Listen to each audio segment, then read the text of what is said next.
Good evening. Welcome to the Open Book.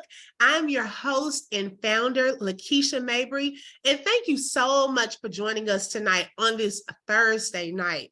We are so excited tonight to have you guys joining us here on Facebook Live, and we even have our guests in the Zoom room.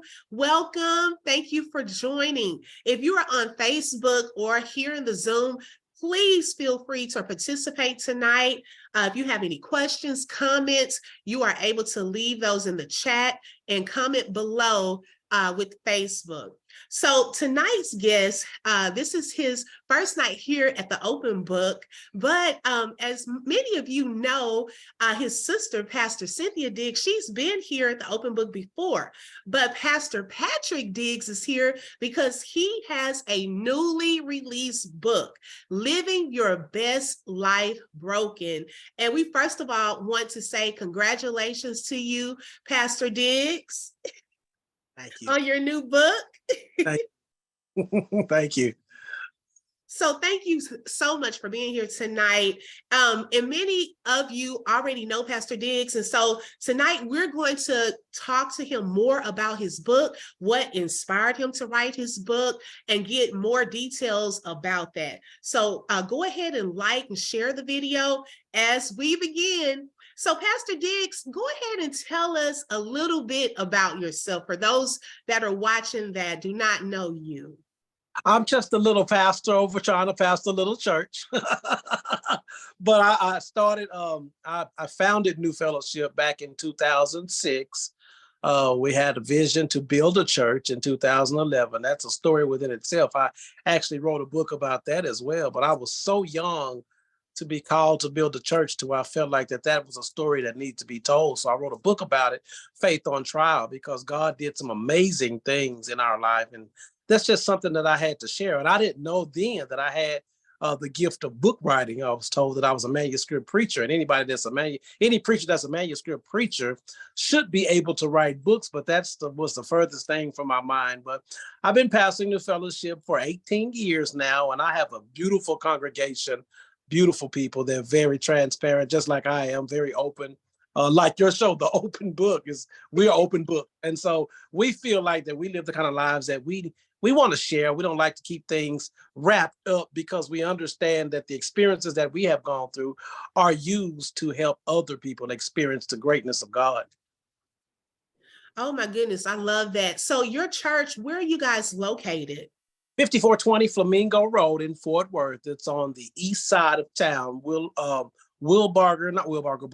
and 287, right up the street from Wilbarger. It's connecting freeways 287, 820, and 30. It's right there on the corner on the east side of town. I think everybody's pretty familiar with where we are located. We have services at 10:15 a.m. and Bible study 3 times on Wednesday. So I'm hoping that we can get some people to be a part of that once this interview is over as well.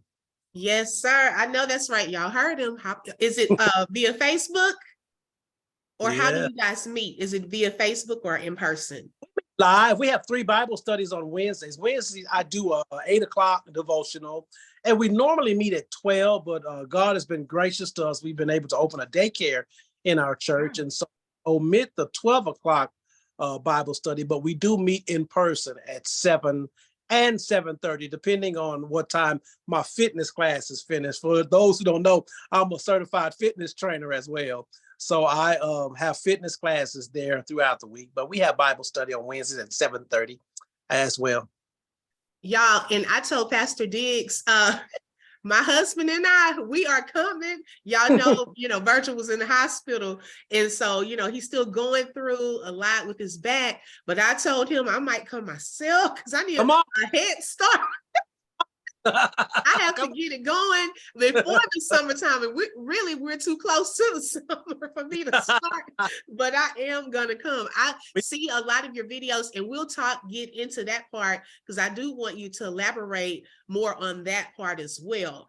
Because our temples, and I love the name of the business too, we have to take care of our temples. And so you're doing a great work, and I love how you're expanding. You have the daycare, you have the workout group and the training sessions and so forth. And so that's a huge blessing. So now you have released your new book, Yeah, Living Your Best Life Broken. So what yeah. inspired you to write this book? And can you give us like a brief synopsis of what your book is about?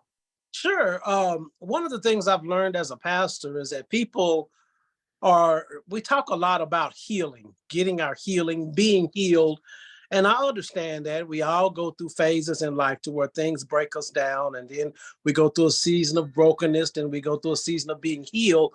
But God gave me revelation on the fact that we all are broken somewhere in our lives. Some are not broken at the same time. All of us are not broken at the same time. And I just come to the realization that we're all broken, basically, all the time.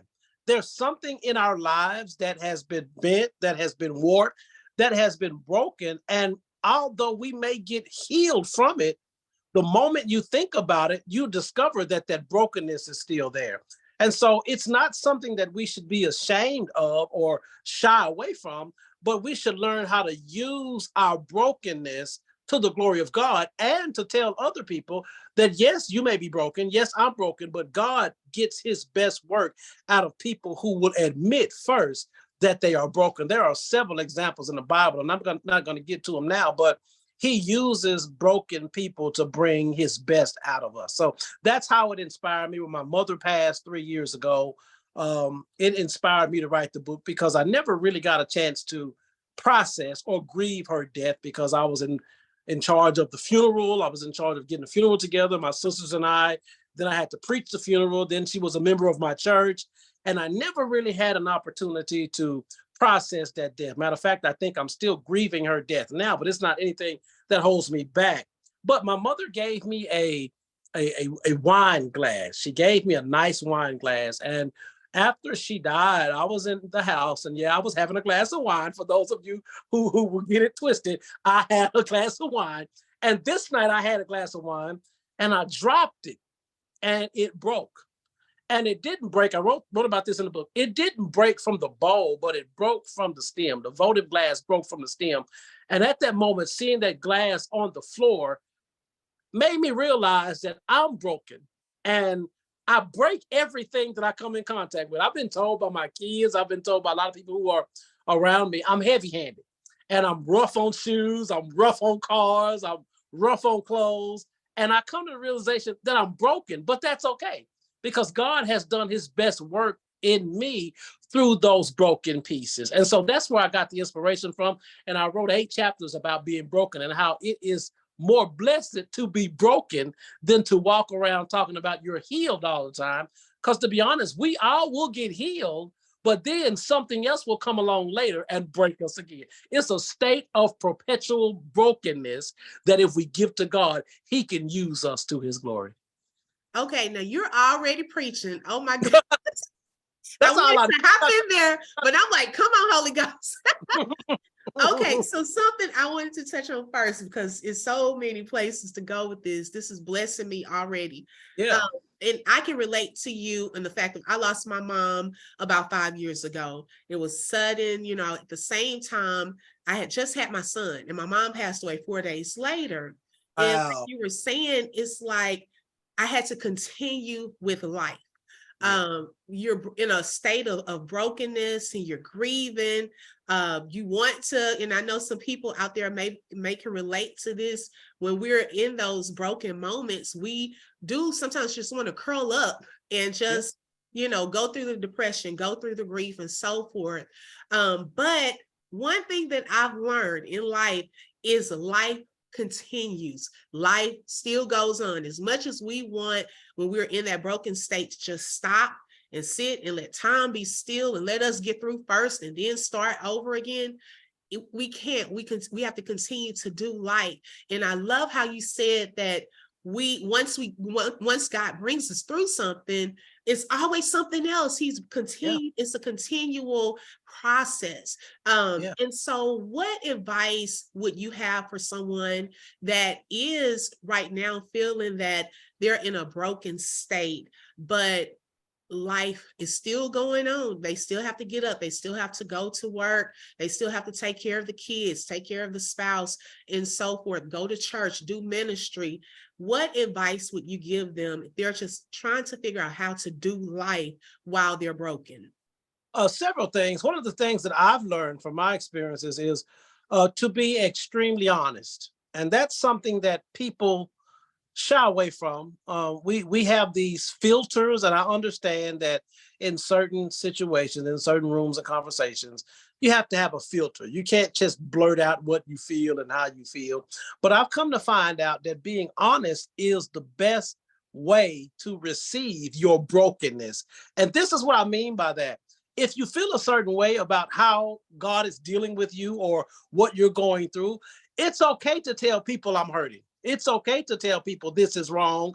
We are kings and queens of the cliches, blessed and highly favored. Oh, I'm blessed and God has been good to me.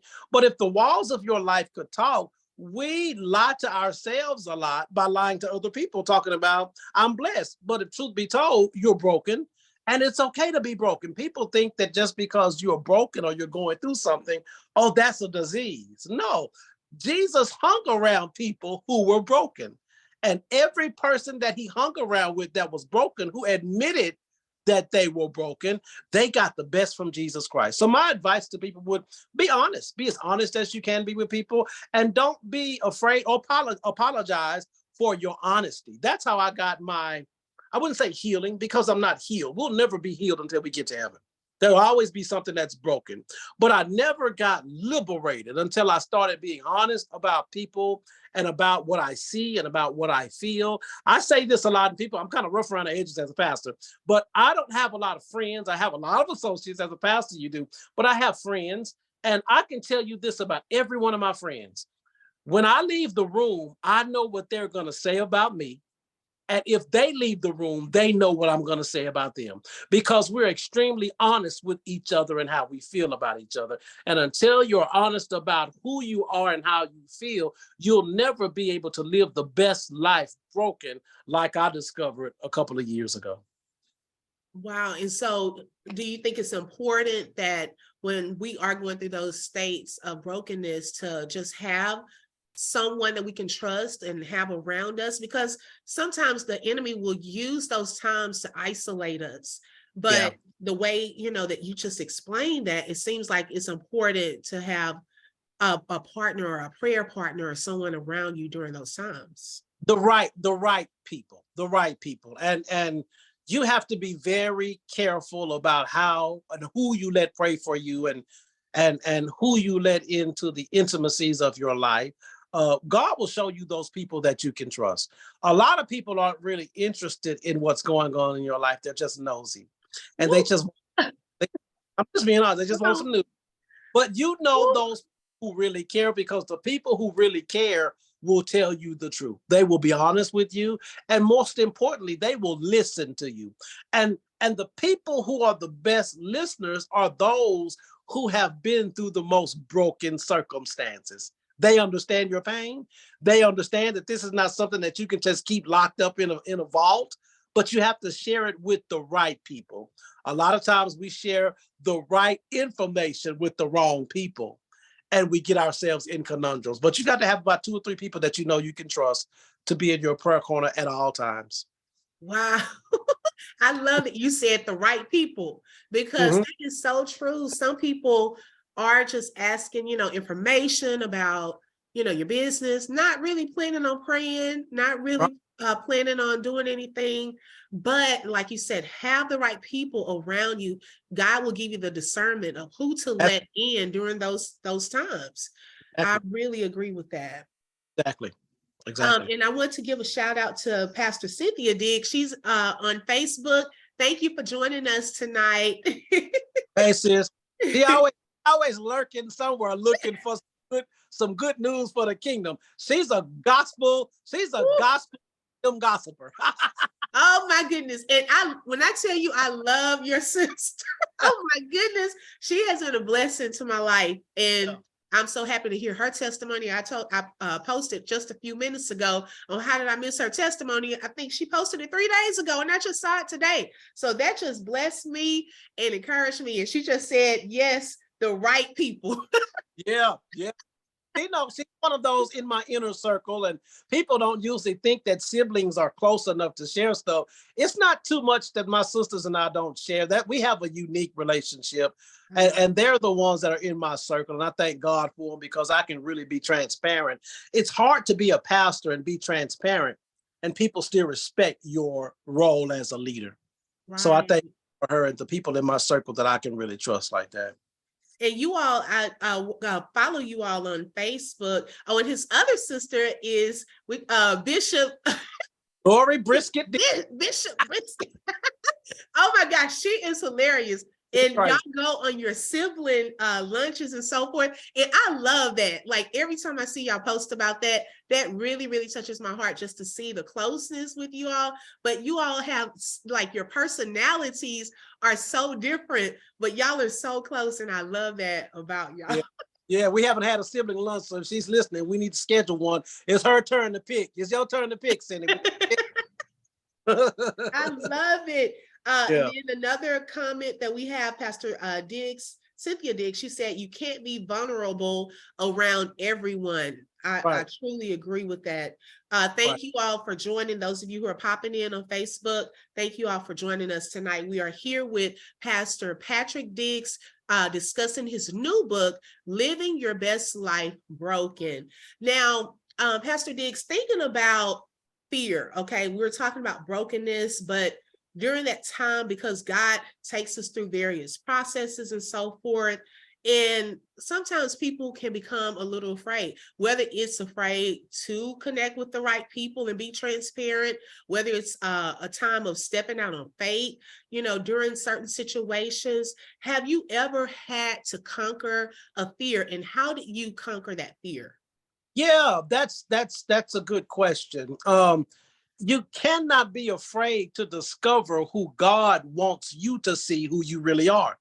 Now that's a mouthful right there, because a lot of times the person others see in us is not the person we believe we are. And a lot of times we struggle with identity. And I hear this a lot. You're not what people see you are. You're not who people see you as. And my biggest problem was I felt like that I had to be a certain way because I was a pastor. I can be very transparent. I was married. I've been divorced now for 2 years, and that was a God-driven move there. But the years that I was married, I felt like that I had to be married in order to be a successful pastor, because we have this stigma, quote unquote, stigma that certain, people believe that pastors need to be married. And yeah, I was raised that way. I thought that, and there's nothing wrong with marriage. Don't get me wrong. Those who are in holy matrimony, God bless you. I'm praying for you. But then there are those of us who have learned how to live your best life alone. And so one of my greatest fears was I was fearful of what people would think about me after I was divorced. And so I had to overcome that fear. The Lord told me, I called you all together in that season, but I called you by yourself for this reason. That was to preach the gospel. And so I had to overcome those fears by, first of all, understanding who I was in God's eyes. And once you discover who you are in God's eyes, you really never have a problem with letting people know who you really are. If you can accept me, accept me. If you can't, then that means you're probably not one who needs to be too close for me. But fear is something that we all struggle with. And most of the time, it's fear of being the person God wants you to become. I'm still discovering that person. Don't get me wrong. I have not got it on lock. I don't profess to be the guru of singleness, but I'm still discovering who that person is. My God. Ooh, this is good. And we had another comment that said, tell the truth today. This is so good, because a lot of times, oh my goodness, you said so much, so many nuggets in that. A lot of times we do get afraid of what others will think when we're Right. going through those situations. That's why I think it's so hard for us to tell others, I'm going through this, I'm going through that. it's to the point, and I'm being transparent here at the Open Book. You know, we believe in being transparent. Where there have been times where I've gone through a financial hardship and I didn't want to, but God, you know, was like, look, you're going to have to share with certain people. I have sent to be a blessing to you. Yeah. Sometimes you're holding it in and we're Right. missing out on blessings. We don't even know what Right. God has in store for us. And so, and I also love the fact that you said the fear of being ourselves. That is a total process because there Yeah. are different levels to us and we're constantly evolving.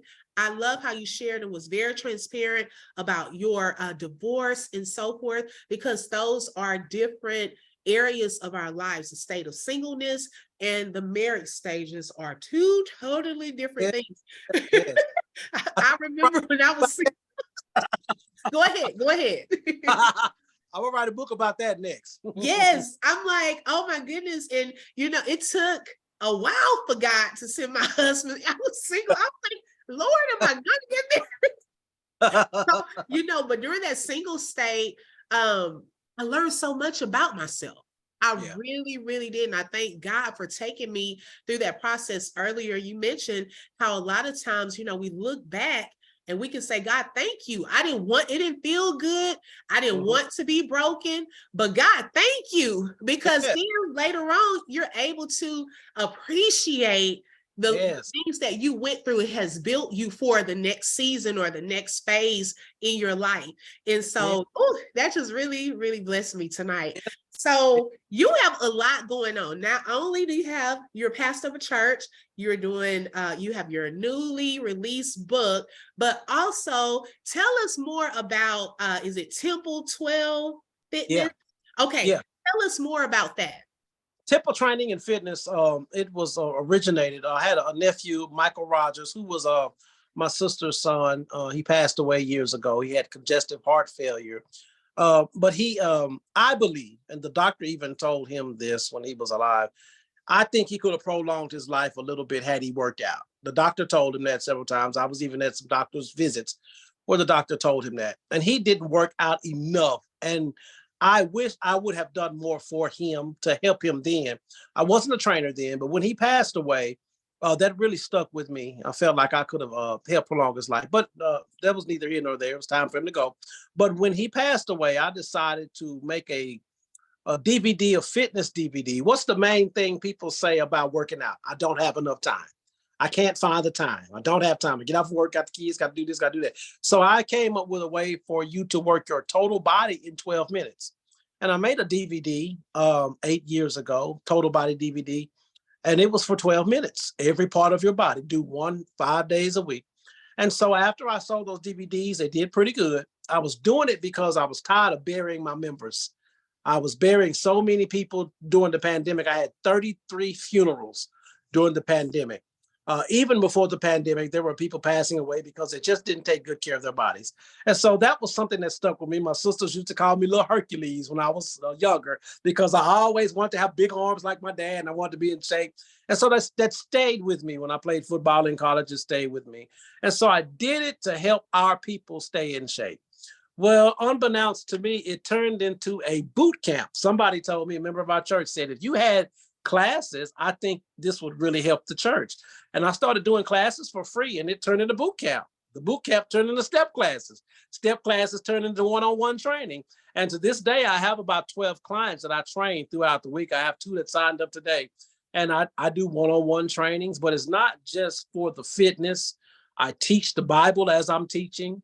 I quote scriptures. I give them hope. I use all of those scriptures that people need for them when they're trying to work out. Sister Joanne is one of those members. She has a great testimony as well, but she's one of those members. Temple 12 has really changed her life, and she has changed ours as well by allowing us to serve. But it started out as a little 12-minute DVD, and now I don't think I can get away from it because even when I take off, like we're on a break right now, they're asking me, when are we coming back to class? When are we coming back to class? Because it's not just for fitness, but we also have fun doing it as well. So that's how that started. It helps me stay in shape, and it helps me keep up with my grandkids. One of my greatest prayers was, Lord, I don't want to be an old pastor who can't play with my grandkids. I just got to put them on my lap and bounce them and, all right, go home with your mom and daddy. No, we play basketball, we go swimming, we play games. I am living my best life, broken even with those grandkids.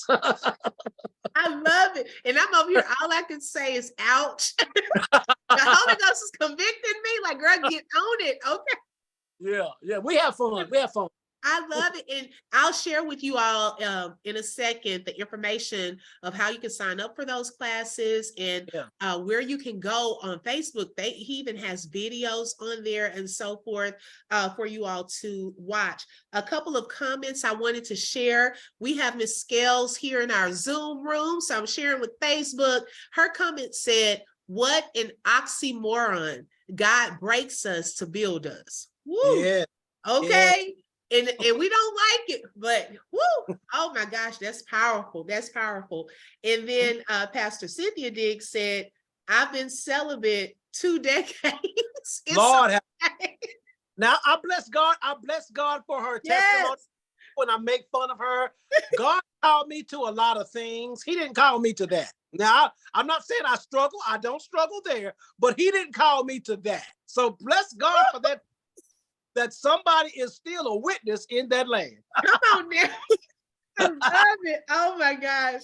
So Pastor Diggs, like with everything that's going on with ministry, Temple 12, fitness, your book and so forth, what advice or how are you able to balance all of that? What is the key to balance? I get that question a lot, and I really do. I have a lot. Today I left my house at 6:30, and I'm going to be honest with you, I did not walk back into my house until 6:25 this evening.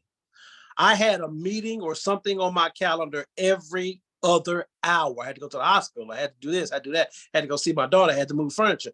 I would say commit to your schedule. Commit to it. And what I do is every morning, I have an assistant as well, but I write down the things that are important and that are significant to the kingdom. Yes, I get tired. I'm weary right now. As soon as this interview is over, I'm going to bed. I'm in the bed by 9 o'clock every night. But I thank God that I have a job where I'm needed. When I die, I want to be known as, I want people to say, if they say, what is one thing you can remember about Pastor Diggs? I want people to say, he was necessary. He was necessary. And so I commit to my schedule. Yes, I have a lot to do, but I don't put so much on my plate to where I feel like I have to do everything. The things that are important and the things that people need from me that are most important, I commit to those things. Unless I'm sick, I'm going to commit to my schedule. I believe in writing things down. And if you say yes, mean it.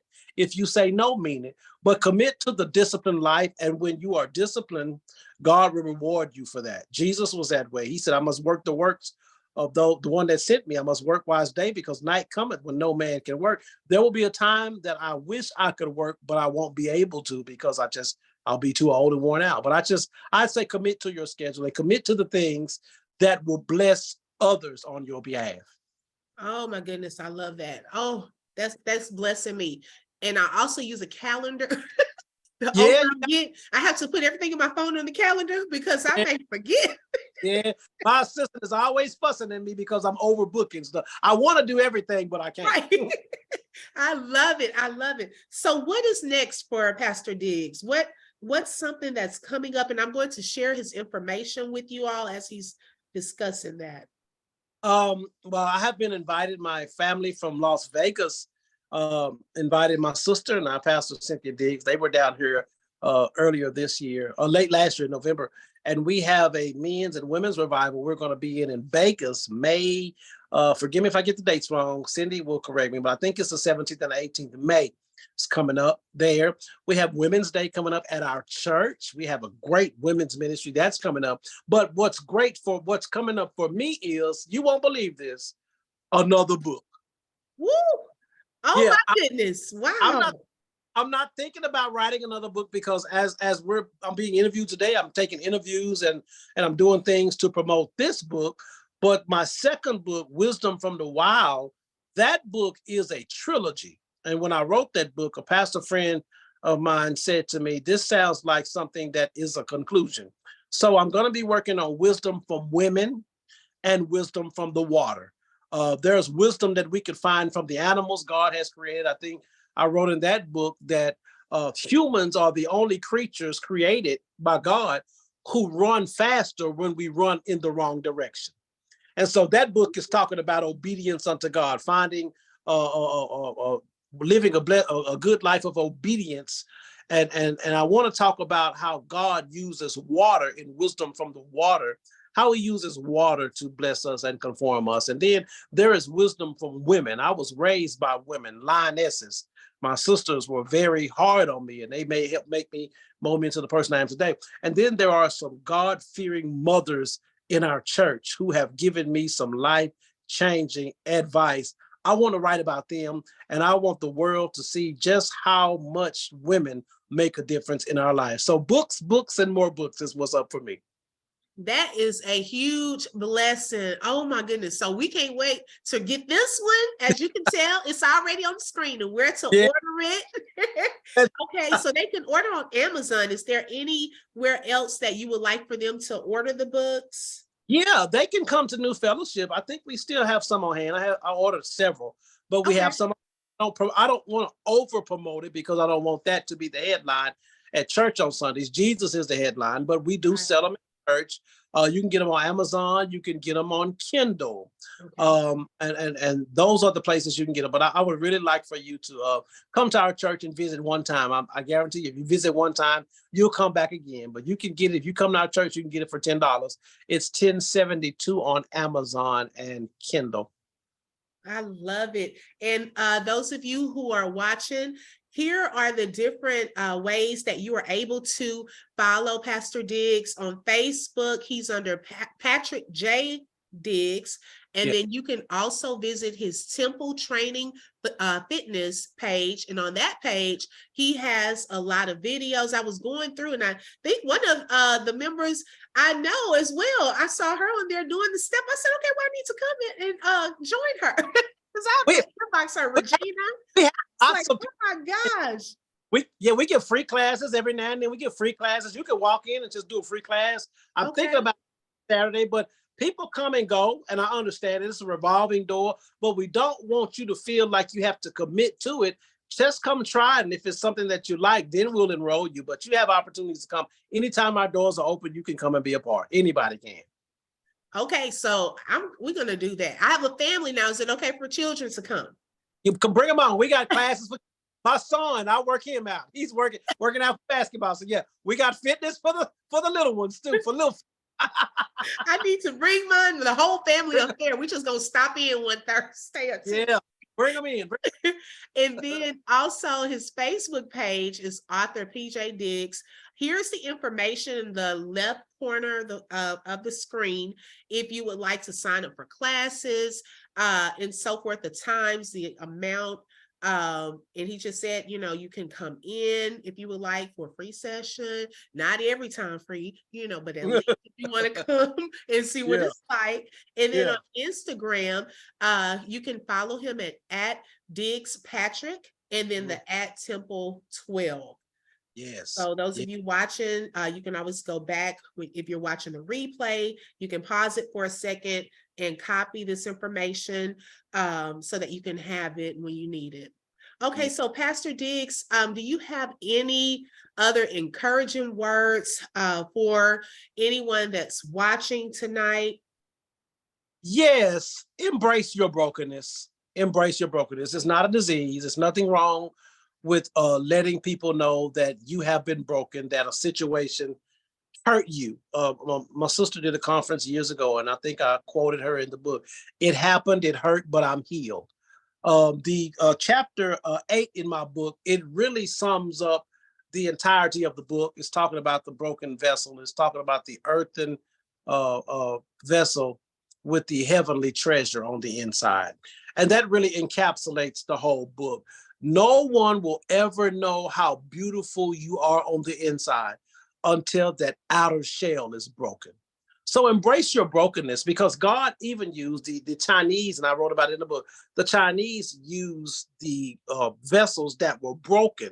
They didn't use the vessels that were complete and were beautiful. They used the broken pieces, the ones that were thrown away. They took those and they put them together and they filled those cracks with gold. And so those vases actually were more expensive and were worth more money because of the gold that filled the cracks. And so I Preach. just tell somebody there are some cracks in your life that you have been hiding that God wants to put on display. But he cannot show the beauty of them if you won't embrace the cracks. And so that's the entirety of the book. No one will ever get to see how beautiful you are on the inside, how gifted you are, how great you are, if you keep covering those cracks. Let God fill them with the beauty and put that beauty on display. My God, y'all can't see me, but I'm back here about to throw the computer. Okay. Oh my Oh, goodness. That is powerful. Oh my goodness. Don't cover your cracks. Okay. That is awesome. Y'all, I hope y'all enjoyed tonight and were blessed tonight because I know I was. Can we give Pastor Diggs a hand clap? I know he can't hear everyone, but bless virtually, we're all you. clapping and we are so proud of you and excited for you and your new book. Y'all, please make sure that you go on and follow him on those different social media sites. Also, let's order his book because like he said, there are going to be just a continuous moments in our lives when we're broken. And so he has given different tips throughout his book of ways to get through life and continue to do life in that state of brokenness. But we really thank you for being our special guest author tonight. Thank you all for joining on Facebook and in Zoom. Join us next Thursday at the same time. We are going to have Pastor Sonia Dickerson.